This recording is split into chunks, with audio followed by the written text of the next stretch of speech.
नमस्कार दोस्तों। मैं बहुत ही महत्वपूर्ण विषय पर बात करने के लिए आज आपके बीच हूँ। इस नाते नहीं कि मैं एक उपभोक्ता आंदोलनकारी हूँ, इस नाते नहीं कि मैंने समस्याओं के समाधान के लिए लंबी लड़ाइयाँ लड़ी है, बल्कि इस नाते कि मुझे लगता है कि एक परिवार के सदस्य के रूप में मुझे आपके साथ ही बातचीत करनी चाहिए, क्योंकि इस दर्द को मैंने अपने परिवार में महसूस किया है, अपने रिश्तेदारों के साथ महसूस किया है।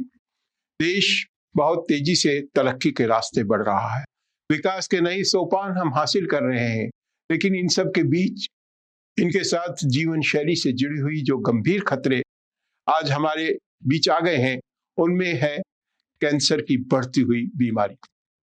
और ये कैंसर अब तक ऐसा नहीं रह गया है भारत में कि हम सुन रहे हैं कि हमारे उस दूर के रिश्तेदार को कैंसर हुआ, हमारे परिवार में कहीं दूर ये खबर आई कि उसको कैंसर हो गया, हमारे किसी दूर मित्र के कैंसर हुआ। आज स्थिति किस कदर गंभीर है, इसका अंदाजा आप इस बात से लगा सकते हैं कि देश के हर 10 में से एक व्यक्ति आज कैंसर की संभावना के खतरे से जूझ रहा। और कैंसर सुनने में जितना आसान शब्द है, जब उसे जूझना पड़ता है, जब उसे मुकाबला करना पड़ता है, तो वही किस कदर घातक और नुकसानदेह हो सकता है, उसका अनुभव जिन्होंने किया है वही उस पीड़ा को आपके साथ शेयर कर सकते हैं। साथियों, कैंसर के चलते न केवल शरीर को गंभीर नुकसान पहुंचता है, अधिकतर मामलों में चूंकि कैंसर का पता ही बहुत बाद में चलता है, तो मरीज का जीवन बचना तो नामुमकिन हो ही जाता है। उसके साथ ही साथ आज जो कैंसर के इलाज में आने वाला खर्चा है, वो पूरे परिवार को तोड़ देता है, पूरी आर्थिक स्थिति को डामाडोल कर देता है। एक ट्रॉमा में पूरा परिवार चल जाता है। और जब तक हम उस बीमारी से लड़ते हैं, उन तमाम दौर में जिन परिस्थितियों से जूझना पड़ता है, वो शब्दों में बयान नहीं की जा सकती। तो आखिर कैसे आज कैंसर भारत के लिए इतनी बड़ी समस्या बन गया है? हमारी आबादी कहते हैं कि थोड़े दिन बाद बढ़ने की जगह गिरने लगेगी, लेकिन हमारी आबादी आज जिस रफ्तार से बढ़ रही है, उससे 10 गुना ज्यादा रफ्तार से आज हमारी आबादी के बीच कैंसर बढ़ रहा है। साथियों, कैंसर के मरीजों की संख्या भारत में 2022 में 14 लाख सालाना को पार कर गई है और इसकी वृद्धि की दर 12.5% से अधिक बनी हुई है। इसी के चलते आज भारत पूरी एशिया के अंदर कैंसर की दृष्टि से तीसरे नंबर के देश में चीन और जापान के बाद शामिल हो चुका है। भारत कैंसर की राजधानी बनती जा रही है। आखिर ये इतना कैंसर तेजी से भारत में फैल क्यों रहा है और कैसे हम इससे बच सकते हैं? क्या आप सोचते हैं आप सुरक्षित हैं? क्या आप सोचते हैं कि आपके माँ बाप कैंसर से सुरक्षित है? क्या आप सोचते हैं कि आपके बच्चे कैंसर से सुरक्षित है? या आने वाला हमारा शिशु कैंसर से सुरक्षित है? नहीं, स्थिति बहुत भयावह है। पहले जो लगता था कि केवल बड़ी उम्र के लोग ही कैंसर का शिकार हो रहे हैं, आज स्थिति वैसी नहीं है। आज कम आयु के लोग कैंसर का शिकार हो रहे हैं। और यही नहीं, तो पहले लगता था कि हमने बीड़ी सिगरेट का सेवन किया है, हमने तंबाकू खाई है, हमने गुटखा खाया है, उससे कैंसर हो रहा है। नहीं, कैंसर आज उन कारणों से हो रहा है जिनके बारे में आप सोच नहीं सकते।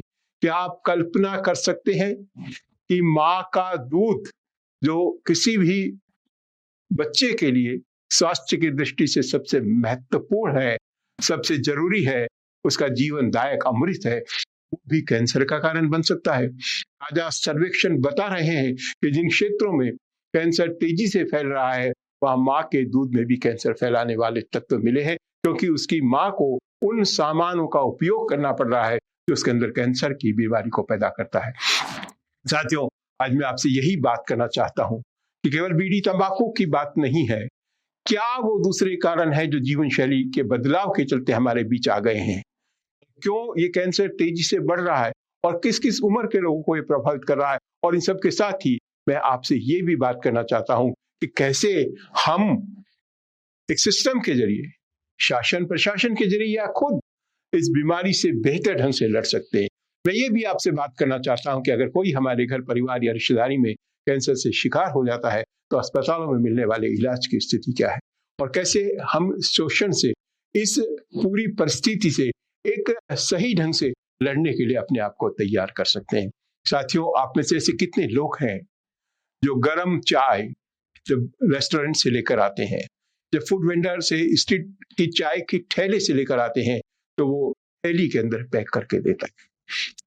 साथियों, आप में से कितने लोग ऐसे हैं जो अब कांच के या बोन चाइना के, या मैं वो भी नहीं कहूंगा, तो चीनी मिट्टी के बर्तन में नहीं बल्कि प्लास्टिक के कप में जो ऊपर से कागज सा दिखता है चाय या कॉफी पी रहे हैं। साथियों, आप में से कितने लोग ऐसे हैं जो मोबाइल का उपयोग करते समय उससे जुड़े खतरों से सावचेत नहीं है। आप में से कितने लोग ऐसे हैं जो पानी बोतल बंद प्लास्टिक की ये समझकर कि हमारे स्वास्थ्य के लिए अधिक लाभदायक है, आम पानी के स्थान पर वो पानी पी रहे हैं। आप में से कितने लोग जानते हैं कि ये सब वो कारण है जिनके जरिए कैंसर हमारे घरों में आ रहा है। सबसे बढ़कर जब त्योहारी सीजन होता है, खुशी का मौका होता है, हमारा बच्चा परीक्षा में पास होता है या नौकरी लग जाती है, तो जो मिठाई हम एक दूसरे को बांट रहे होते हैं उसमें कितना रंग नजर आ रहा है जो कैंसर को करने वाला है। जब हम होटल में खाना खाने जाते हैं, क्या आपने अनुमान लगाया है कि सब्जियों में काम में लिए जाने वाला रंग अगर घटिया गुणवत्ता का है तो वो कैंसर का कारण बनता है। इतना ही नहीं, आमतौर पर पहले कहावत थी, एक सेब रोज खाइए और बीमारियों से बचिए। आज वही फल, वही हमारा सलाद जो चिकित्सक हमें बताते हैं, ऐसे कैंसरकारी रसायनों से पकाए जाने के उनके समाचार हैं जो बजाय स्वास्थ्य के हमें कैंसर परोस रहे हैं। आप में से कितने लोग जानते हैं कि जो पपीता आप खा रहे हैं, जो केला आप खा रहे हैं, फलों के जिस राजा आम को आप बड़ी कीमत चुकाकर घर में लाकर अपने बच्चों के साथ बांट रहे हैं, वो कैंसर का कारण बन सकता है। और यही कारण है कि कैंसर तेजी से फैल रहा है, क्योंकि हमें नहीं पता कि कैंसर इन वजहों से हमारे घर आ रहा है, इन वजहों से हमारे बीच में आ रहा है। साथियों, अक्सर लोग ये कहते रहे हैं जब भी बीमारी सामने आती है, अरे ये तो बीड़ी पीता ही नहीं था, ये तो किसी कभी सिगरेट पी नहीं, तो कैंसर क्यों आ गया? क्योंकि उन कारणों में वो सब चीजें शामिल है जो आप और हमारे जीवन का आज हिस्सा बन गई है। डायबिटिक बहुत से मरीज इस देश में मौजूद हैं और वो डायबिटीज से अपने आप को बचाने के लिए शुगर फ्री पिल्स को काम में लेते हैं। इतनी ही शुगर फ्री पिल्स ऐसी हैं जिनमें कैंसर को पैदा करने वाले तत्व हैं। बहुत सारी दवाइयां अगर हम बिना डॉक्टरी की सलाह के ले रहे हैं, ओवरडोज हो रही है या अनावश्यक रूप से ले रहे हैं, या वो दवाइयां उस गुणवत्ता की नहीं है, वो भी कैंसर का कारण बन रही है। तो मैंने बात की, छोटी उम्र से बात की, मैंने पैदा होने वाले बच्चे की बात की, माँ के दूध में बात की, आज हमारे पानी में, आज हमारे बाजार में बिकने वाले पशुओं के दूध में कैंसरकारी तत्व इसलिए मौजूद है क्योंकि वो जमीन में उस किसान जब खेती कर रहा है और यूरिया सहित दूसरे तमाम तरह के ऐसे खाद या कीटनाशक काम में लेता है जिनसे कैंसरकारी तत्व मौजूद है, तो वो जमीन में चला गया है, वो हमारे पानी में चला गया है और पलट कर वो कहीं किसी माध्यम से हमारे बीच आ रहा है। केवल फल की बात नहीं है, केवल सब्जियों की और प्लास्टिक की बोतल की बात नहीं है, केवल मिठाइयों की बात नहीं है, बल्कि तमाम तरह के नॉन वेज प्रोडक्ट जिनमें हम मीट और तमाम तरह के दूसरे उत्पाद शामिल हैं, दूध, पनीर, उन सब में भी अगर उन जानवरों में जिनसे ये प्राप्त किया गया है अगर कैंसरकारी तत्व मौजूद हैं, अगर वो कैंसर के संक्रमण के शिकार रहे हैं, तो इस बात की पूरी संभावना है कि वो प्रोडक्ट आप और हम के अंदर कैंसर का कारण बन सकता है। छोटी उम्र में जो बच्चियां हैं, आप देखेंगे जो हमारी महिलाएं हैं, जननांगों से लेकर ब्रेस्ट कैंसर, हमारे जो युवा हैं फेफड़ों के कैंसर से पीड़ित हैं, प्रोस्टेट कैंसर की हम बात करें, हम तमाम तरह के आंतों से जुड़े हुए कैंसर की बात करें, या हम हमारा जो मलाशय से संबंधित कैंसर की बात करें, न केवल वहीं तक बल्कि आज हड्डियों में भी कैंसर की शिकायतें बढ़ रही है। और इतना ही नहीं, हमारे खून को लगभग पानी कर देने वाला ब्लड कैंसर भी परिवार में इधर उधर नजर आने लगा है। तो ये जो स्थितियां हैं किसी एक आयु से जुड़ी नहीं है। आज हम प्रोस्टेट की बात करें, वो आयु की समस्या हो सकती है। अगर आज हम जननांगों से जुड़ी महिलाओं के कैंसर की बात करें, वो एक आयु से जुड़ी समस्या हो सकती है। लेकिन वो भी पहले हम सुनते थे कि 50 साल के बाद बच्चेदानी का ऑपरेशन करवाना पड़ रहा है क्योंकि कैंसर की समाचार आए हैं। हमें देखना पड़ रहा था कि प्रोस्टेट में कैंसर की शिकायत आ रही है 60 साल के बाद, लेकिन वो भी आज कम उम्र में नजर आ रही है। 30 साल की महिलाओं को, 50 साल के पुरुषों को इस तरह के कैंसर सामने आ रहे हैं। तो ये जो चिंताजनक स्थिति आ गई है, और इसमें जिन बातों की मैंने बात की उनके अलावा जंक फूड शामिल है। तो युवा पीढ़ी से लेकर के और अल्टीमेट बुजुर्गों तक, बच्चों तक कोई भी सुरक्षित नहीं है। और उससे भी बड़ी चिंता इस बात को लेकर के है कि जब कैंसर डिटेक्ट होता है, तो भारत के मामले में अधिकतर ये हुआ है कि कैंसर जब डिटेक्ट होता है तब हम एक उस स्टेज तक पहुंच चुके होते हैं, वो मरीज उस स्टेज तक पहुंच चुका होता है जबकि उसका इलाज संभव नहीं होता। और ये इलाज आज भी तमाम सरकारी दावों के बावजूद कितना महंगा है।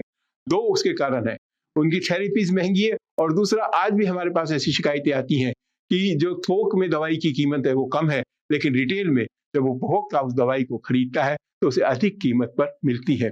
पीड़ा और परेशानियों के साथ इसी के चलते उन परिवारों की जमीनें बिक जाती है, उनके गहने बिक जाते हैं, उनके मकान बिक जाते हैं, और फिर भी अंत में नतीजा यही कि वो पैसे से भी जाते हैं, समाज से भी जाते हैं, समय से भी जाते हैं, अपनी नौकरियों से भी जाते हैं, और फिर भी उस पेशेंट को बचा नहीं पाते ज्यादातर मामलों में, क्योंकि हम समय रहते उन बीमारियों के प्रति सचेत नहीं है। तो आज मैं इसको आगे बढ़ाते हुए आपसे ये बात करना चाहता हूं कि आप दो बातों का ध्यान दीजिए। नंबर एक, जैसे ही शक होता है कि हमें कैंसर की बीमारी या वैसा कोई लक्षण हो सकता है, हम तुरंत जांच कराएं, ताकि समय रहते अगर ऐसे स्टेज पर हम कैंसर का पता लगा पाते हैं जिसका इलाज संभव है, क्योंकि कैंसर अब एक असाध्य बीमारी नहीं रह गया है, लेकिन वो असाध्य है अगर समय रहते उसका इलाज नहीं हुआ। पहली जरूरत तो इस बात की है कि हम कैंसर के प्रति लोगों को अवेयर करें, लोगों को बताएं कि अब कैंसर पड़ोस की चीज नहीं रह गया है, वो हमारे घरों में घुस गया है। तो हर एक को ये समझना होगा कि कैंसर क्यों होता है, और उसके लिए समय समय पर जो निर्धारित टेस्ट हैं, जो जांचें हैं, हमें कराते रहना चाहिए, ताकि कैंसर को डिटेक्ट होते ही शुरुआती स्टेप से हम उसका मुकाबला कर सकें। और उसके साथ जो दूसरी सबसे बड़ी जरूरी चीज है वो ये कि हम इस अवेयरनेस अभियान के उस पूरे व्यापक अभियान का हिस्सा बने, जिसमें हम इस बात को देखें कि हमारे घर में, हमारे आसपास ऐसे कौन कौन से तत्व मौजूद हैं जो कैंसर का कारण बनते हैं। क्या हमारी परिवार के लोग तो जंक फूड की तरफ आकर्षित नहीं हो गए? क्या हमारे परिवार के लोग तो प्लास्टिक का अधिक उपयोग नहीं कर रहे? क्या वो तो प्लास्टिक की थैली में चाय नहीं ला रहे? क्या वो तो प्लास्टिक के कप पे चाय नहीं पी रहे? और उनके साथ ही साथ हमें ये भी देखना होगा कि सरकार ने इसके लिए जो अवेयरनेस के कार्यक्रम चलाए हैं उसमें हमारी क्या भूमिका हो। जो भी हमें पढ़ा लिखा आदमी है, जो भी हमें समझदार आदमी है, मेरे उपभोक्ता आंदोलनकारी साथियों से मैं खासतौर से कहना चाहूंगा कि आप अपने आसपास के लोगों से, मेरे चिकित्सक साथियों से मैं कहना चाहूंगा, जो समाज सेवा में जुड़े हुए लोग हैं, सिविल सोसाइटी के लोग हैं, जो सामाजिक परमार्थ के लिए काम कर रहे हैं, जो धार्मिक संस्थाएं चला रहे हैं, परमार्थ की संस्थाएं चला रहे हैं, उनसे मैं अनुरोध करूंगा कि इस बीमारी से हम केवल सरकार के भरोसे नहीं लड़ सकते।